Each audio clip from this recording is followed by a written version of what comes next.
magandang umaga sa ating pong ibang mga taga-subaybay na nasa iba yung dagat. Maaring dyan po ay gabi, tanghali, hating gabi o anumang mga oras ay kayo po ay amin pong matamang binabati ng magandang araw. At sa oras na ito ay tayo po ay mag-aaral ng salita ng ating Panginoon. Ang ating pong magiging pag-aaral ay may kinalaman po sa ang kanyang paliwanag. Sa ating pong pag-aaral, mga minamahal na kapatid, mamaya po ay maaring ipahayag ang awitin at ilang pang mga bahagi. At ngayon po ay sisimulan ko na rin po ang ating pong pag-aaral sapagkat nagkaroon po ng ilang mga hindi inaasahan sa side po ni Tita Emma na kanyang technical. Dito po ay maganda po ang ating magiging susi ng ating pag-aaral sapagkat ikalawang araw ng Agosto ay nung kahapon ay ating pong pinag-aralan ang kanyang pagka-Diyos. Ngayon naman po ay ating pag-aaralan ang kanyang paliwanag. Nandito sa kanyang paliwanag ay ang susing talata ay matatagpuan sa Lucas 24:27.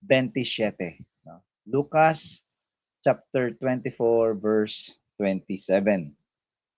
Ang sabi dito ay magmula kay Moises at sa mga propeta ay ipinaliwanag niya sa kanila ang mga bagay tungkol sa kanya sa lahat ng mga kasulatan. Alam niyo po ang banal na kasulatan, ito po ay meron pong dalawang bahagi.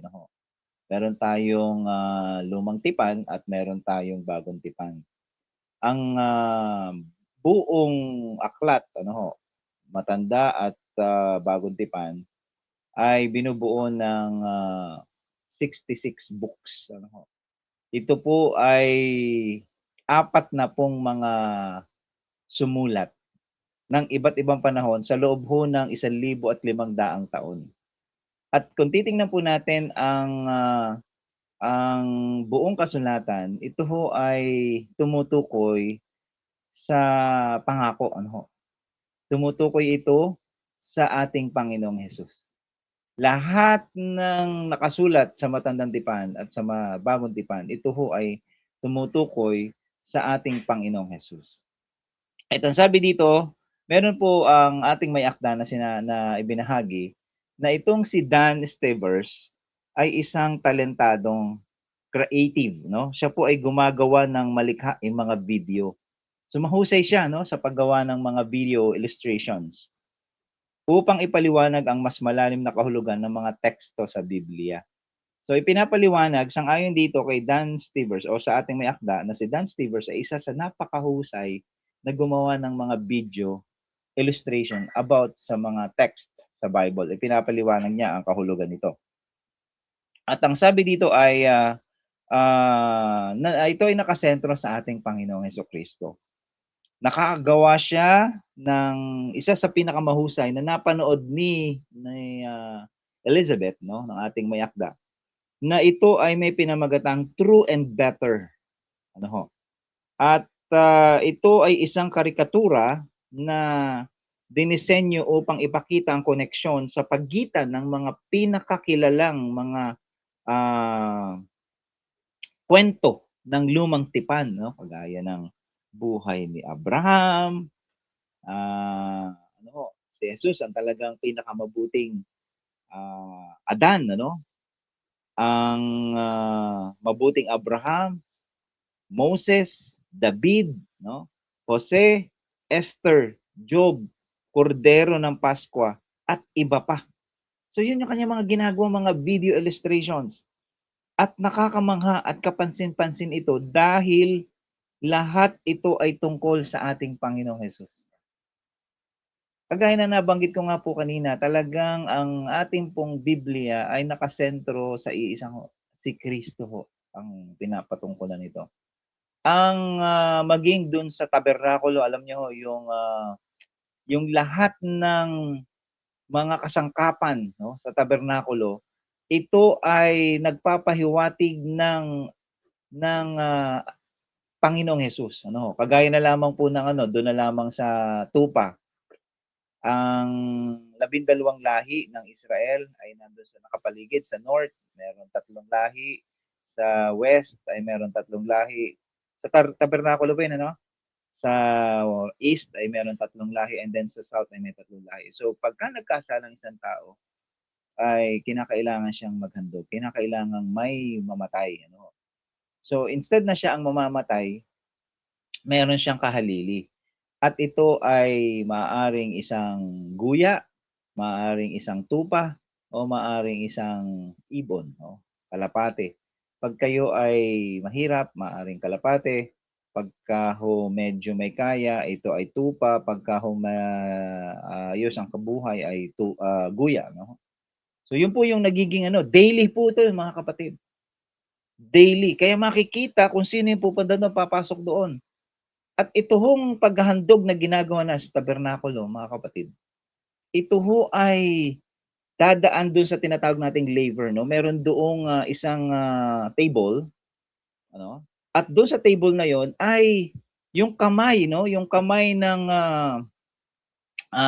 nung mismong tao ano ho, na maghahandog ay ah, dikit ang kanyang kamay doon sa ulo ng kanyang ihahandog. At talagang ang ibig sabihin ang simbolismo po nito mga kapatid, ito ho ay yung kanyang kasalanan ay itina-transfer.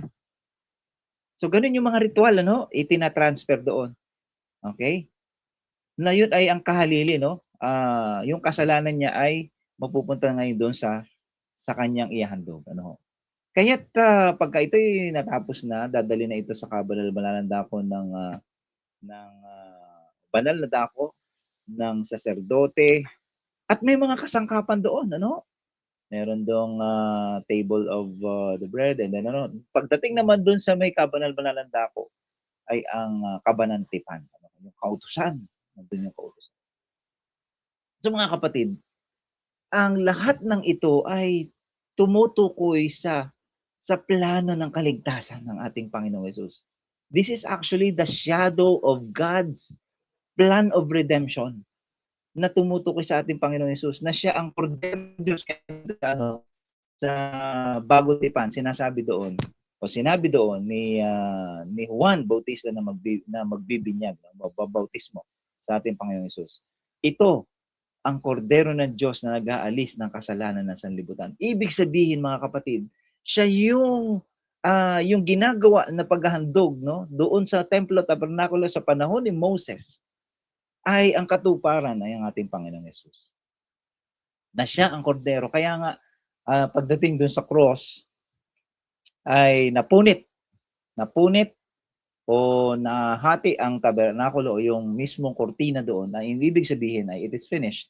Tapos na ang mga paghahandog sapagkat si Kristo ang ultimate sacrifice. Kaya wala ng mga paghahandog. Kasi kung imagine nyo hanggang ngayon, ginagawa pa rin ho natin yung mga paghahandog. Kayo po ay pupunta tayo sa templo, tayo ho ay pupunta sa templo at tayo po ay maghahandog doon. Every day na nagkakasala tayo, every time na nagkakasala, tayo po ay dudulog doon at maghahandog. Imagine niyo mga kapatid.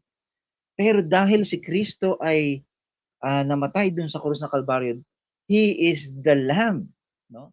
Siya yung kordero ng Diyos na nag-alis ng kasalanan sa libutan, na ito ang katuparan ng ating plano ng kaligtasan. Simula pa nung Genesis 3:15 na pag-aalitin niya ang ahas at ang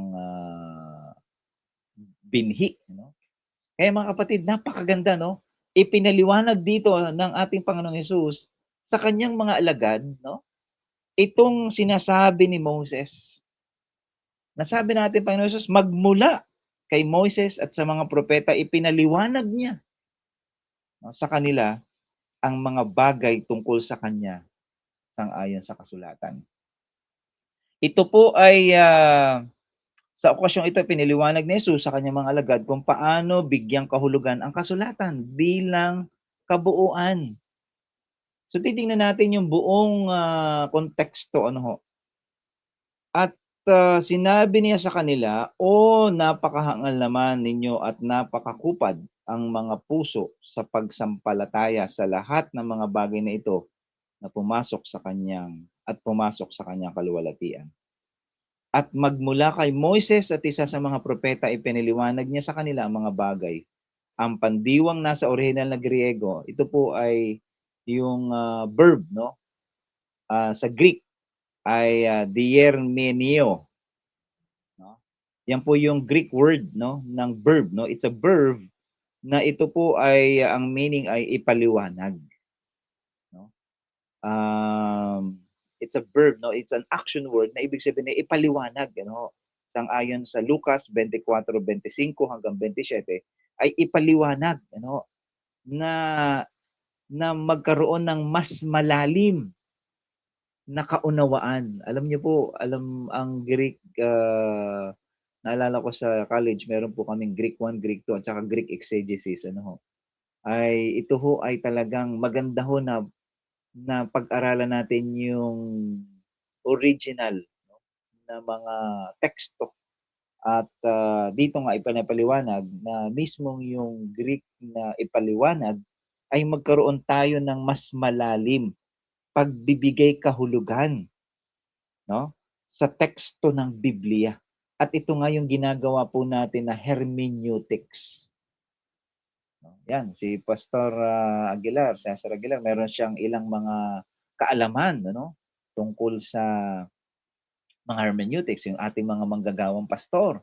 Minsan kami pag nagkukwentuhan ano ho, ni Pastor Sasi ay yung mga ilang mga biblical interpretation, kailangan po nating alamin ang konteksto bago tayo magkaroon ng pagpapaliwanag. Kaya uunawain natin ano ho, sa pinakamahusay na pagbibigay ng kahulugan. Ang sabi dito ay ang pagbibigay kahulugan sa Biblia, ang batas ni Moses at ang mga propeta ay tungkol sa kanya.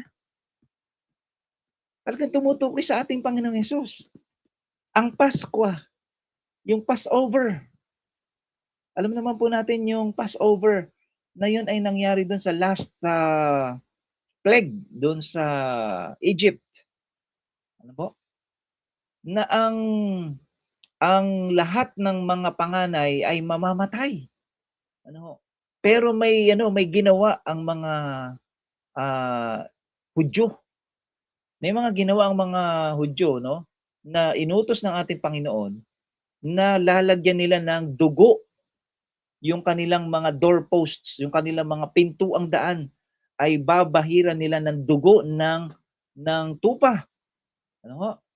At lahat ng mga sumunod na nilagyan ng kanilang mga pintuan daan ng tupa, ng dugo ng tupa, nang dumaan na po ang plague, ano,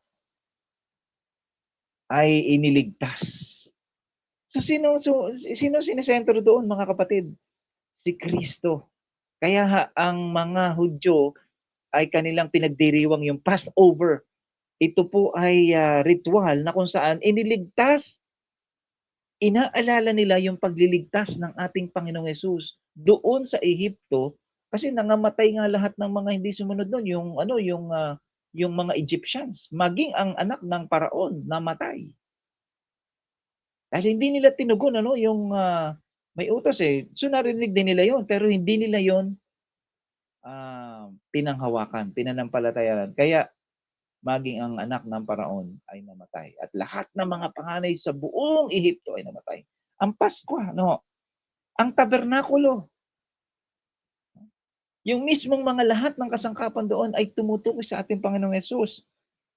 Ang konsepto ng manunubos, yung pagtubos, yung pagliligtas, mga kapatid, ay tumutukoy sa ating Panginoong Hesus. Kalaunan ay sumama si Jesus sa iba mga alagad at inulit ang paliwanag na ito ng mas detalyado. Pagkatapos ay sinabi niya sa kanila, "Ito ang aking mga salitang sinabi sa inyo noong ako'y kasama pa ninyo nang kailangang matupad ang mga bagay na ito." Na siya ay talagang papahirapan, siya ay magdurusa, no? Sa lahat ng ito, ito'y kailangang matupad at binuksan niya Sangayon dito, binuksan niya ang kanilang mga pag-iisip upang maunawaan nila ang mga kasulatan. Ang pandiwang Griego na isinalin bilang maunawaan ay nangangahulugang lumalim o makakuha ng pananaw. Iminungkahi na isang magandang paraan upang ipahayag ito ay ikonekta ang mga tuldok. Ibig sabihin mga kapatid, yung connecting the dots mula sa kasaysayan sa panahon ni Adan, Moses, Abraham at sa mga patriarka, propeta na ipinapahayag na merong darating na prinsipe, merong magliligtas, ang Mesiyas, ang katuparan ng ating Panginoon Hesus. Ito po ang nagkokonekta sa mga tuldok sa kasaysayan ng sanlibutan. Kaya mga minamahal mga kapatid, hilingin natin sa Diyos ngayong umaga na turuan tayong ikonekta ang mga tuldok hanggang sa maunawa natin ang buong Biblia tungkol sa ating Panginoong Hesus. Kaya pagpalain po tayo mga minamahal na mga kapatid at sa umagang ito ay tayo po ay dudulog sa panalangin at hindi ko lang po nakikita yung inyong mga wala pa rin po si Tita Emma, maaaring nagkaroon ng problem sa technical ano ho. Ay tayo po ay dudulog sa ating panalangin. Akin lang pong hahanapin dito yung ilang mga comments ninyo, mga kahilingan sa ating panalangin.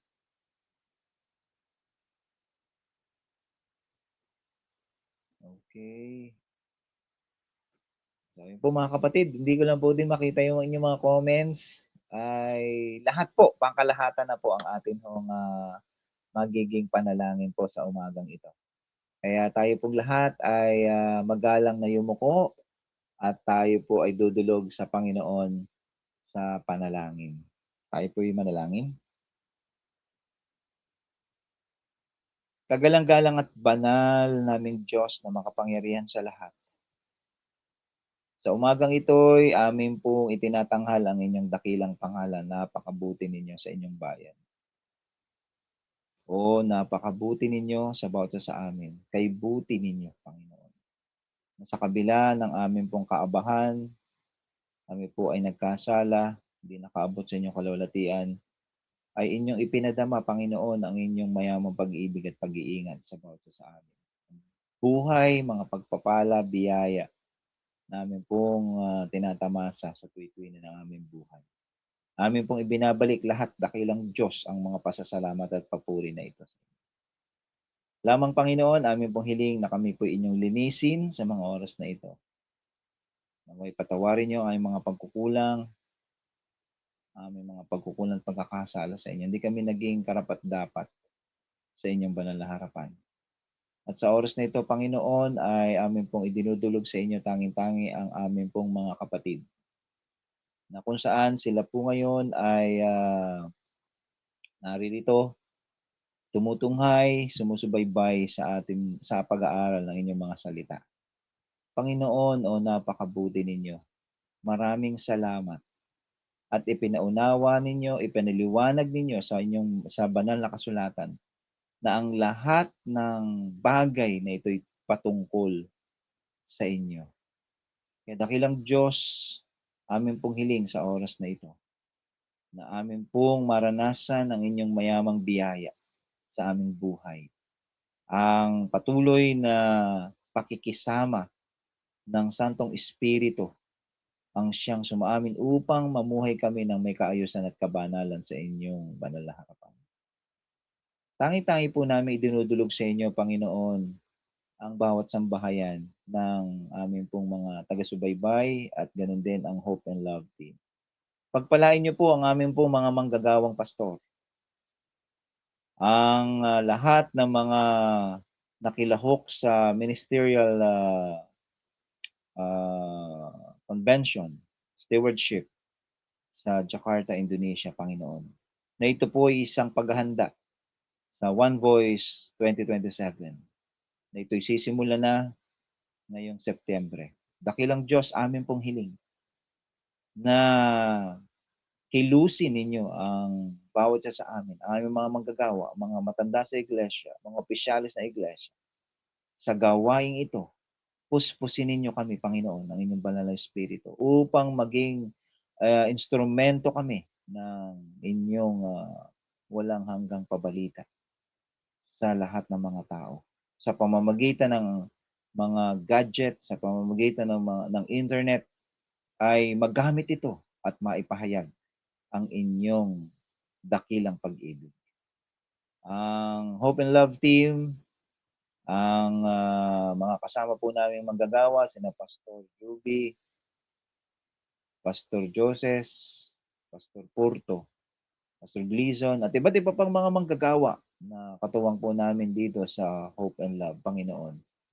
Pagpalain niyo po at ingatan sila, ang kanilang buong sambahayan. Ang aming mga katuwang pa, sina Kuya Lito, Ate Weng, Doc Levy, Ate Wilma, Tita Emma, pagpalain niyo po ang kanilang buong sambahayan. Ang Lola Base, pagpalain niyo po siya sa kanyang kalusugan. Bigyan ng matalas na kaisipan sa kabila ng kanyang edad na mahigit 90. Panginoon, ang inyong patuloy na pag-iingat ang siya niyang maranasan. Ang buong sambahayan ni Tita Emma, kanyang mga anak na nasa ibayong dagat, bigkisin sila ng tali ng pagmamahalan ng lahat nandito rin sa Pilipinas. Pagpalain po sila. Ang aming pong sambahayan, Panginoon, ay patuloy niyong ingatan at ingatan din po at pagpalain sa aming mga kalusugan. Ang lahat ng mga kapatiran, Panginoon, sa buong sanlibutan, pagpalain niyo po ang aming pong paglilingkod at pagtatalaga sa inyo. Alalahanin niyo po, dakilang Diyos, ang aming mga kapatid na meron pong mga kahilingan sa kalagayang pisikal. Batid ninyo ang kanilang mga pangangailangan, ang kanilang mga kalusugan. Maaaring sila po ngayon ay nasa banig ng karamdaman. Meron po silang mga dinadala na mga karamdaman sa oras na ito, Panginoon. Amin pong tanging hiling na kayo bilang dakilang manggagamot na nagpapagaling ng anumang karamdaman sa sanlibutan ito, Panginoon, ang aming hiling ay idampulay ninyo ang inyong mapagpagaling na kamay sa kanila upang maranasan nila ang ibayong kagalingan at kalakasan ng kanilang Panginoon. Ang lahat ng mga tumukoy ng kanilang mga panalangin, dakilang Diyos, at hindi ko po na mabanggit ang kanilang mga pangalan at ang kanilang mga kahilingan, subalit dakilang Diyos, kayo ang nakababatid sa mga oras na ito ng kanilang mga pangangailangan. Tulungan niyo po sila, dakilang Diyos, sa oras na ito. Ganoon din po, Panginoon, sa kalagayang spiritual. Marami po sa aming mga kapatid ay nakakalimot. Mayroon pong mga hamon na pinagdaraanan. Pagpalain niyo po sila, dakilang Diyos, sa kanila pong kalagayang spiritual. Mas maging matatag ang kanilang pananampalataya. Excuse me. Patuloy niyo pong pagpalain, dakilang Diyos, ang mga kapatid sa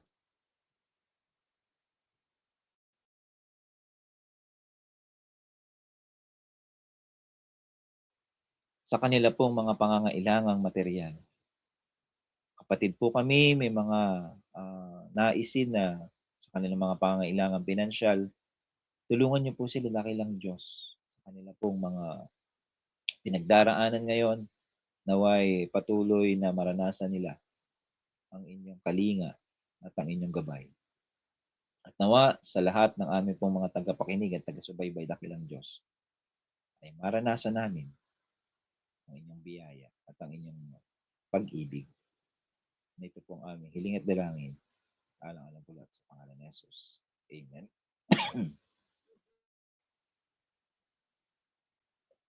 So, excuse me mga kapatid, bali sa ngayon po ay hindi po natin mai-air ang atin hong music.